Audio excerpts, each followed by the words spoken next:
L'arrivée de la monnaie éco, la pétition pour ne plus se couper les cheveux et l'obligation de licence pour les promoteurs de spectacles et organisateurs d'événements en Côte d'Ivoire, je vous récapitule. Mais avant de commencer, je vous souhaite la bienvenue dans Actu People. On se retrouve après le générique.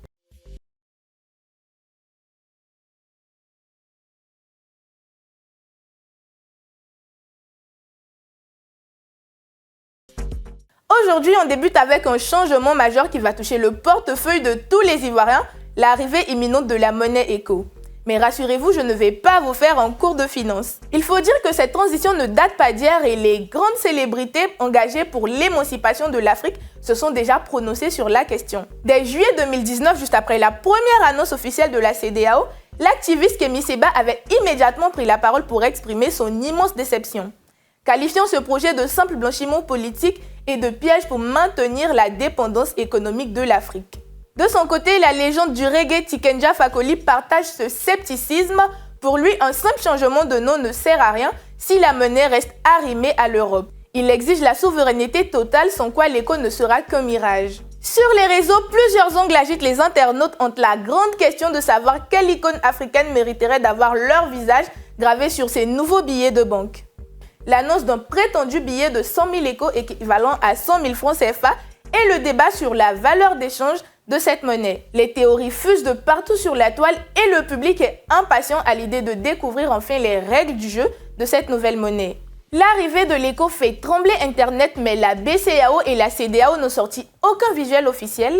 Le mystère reste entier et les autorités monétaires prennent leur temps pour concevoir ce projet, loin des tumultes numériques.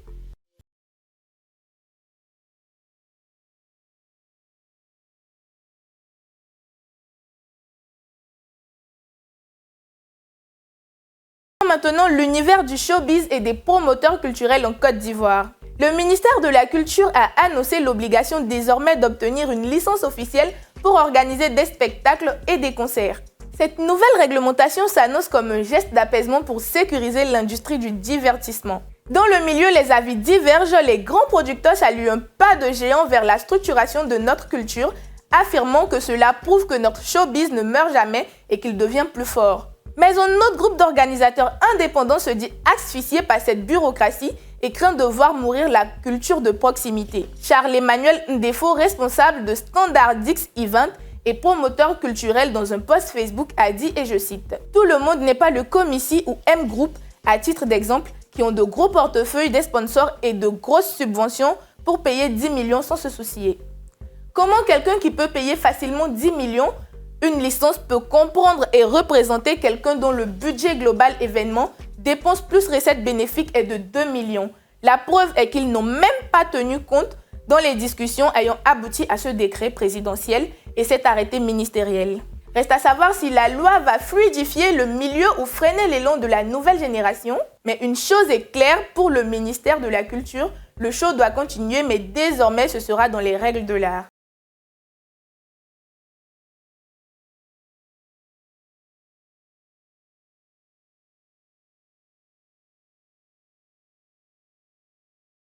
Avec le grand retour du débat sur les cheveux courts et le règlement capillaire dans les écoles ivoiriennes. Une pétition relayée sur les réseaux sociaux réclame que les élèves de collège et lycée en Côte d'Ivoire n'aient plus à se couper les cheveux. Une situation qui fait énormément parler.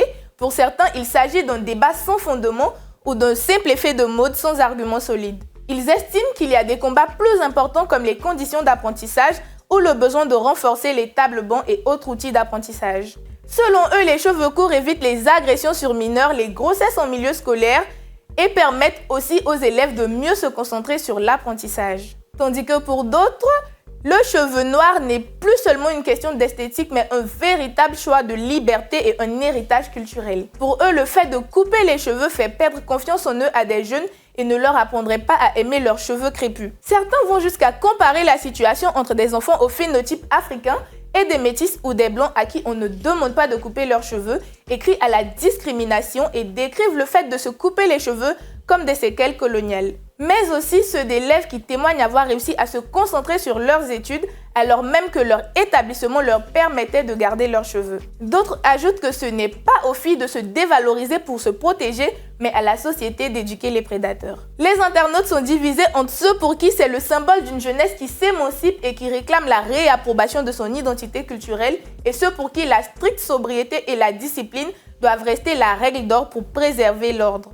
Faux débat ou vraie question de société, je déclare ouvert les commentaires sur nos réseaux sociaux et j'ai hâte de lire vos avis.